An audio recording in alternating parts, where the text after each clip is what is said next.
In early 2020, amid a nation grappling with the chaos of COVID-19, something entirely unexpected tore through the quiet life of one of China's brightest stars. Zhan gifted presence vanished from public view, not because he chose to disappear, but because the maelstrom of fandom, shame, and censorship erased him. It began with a fan-fiction A Wrong Turn really on archive of our own, portraying him in a deeply explicit, controversial story that ripped through hearts and boundaries. That act unleashed a tidal wave. Outraged fans in mainland China reported the work not to dialogue, but to the authorities, resulting in the entire platform being blocked.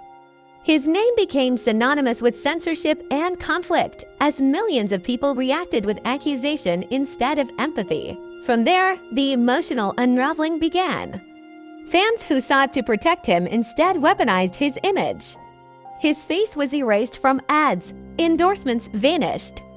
He became entangled in a global scandal beyond his control. Yet the rawest pain lay deeper than lost contracts. It lingered in the uncertain moments of facing a fandom gone feral, where love turned into pressure and praise twisted into a demand for sacrifice. Outside observers watched as online forums, those virtual hearts beating in silence, cracked under the strain.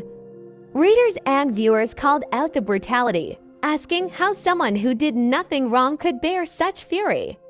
A fan on Reddit captured that collective heartbreak. It is intensely debated that this is a whole ordeal that was meant to either get someone to attack Zhan and unalive him, or push him to such an extreme where he would do it himself. The emotional fallout extended even further. One fan nearly took her own life in the despair of obsessive devotion.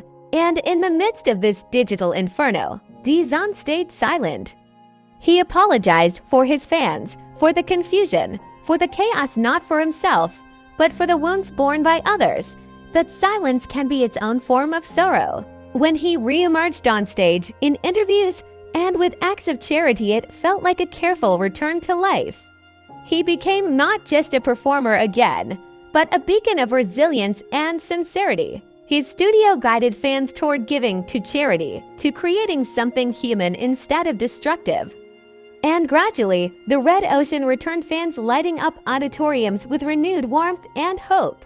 Yet, even as he rose, the echo of that absence remains threaded through his story.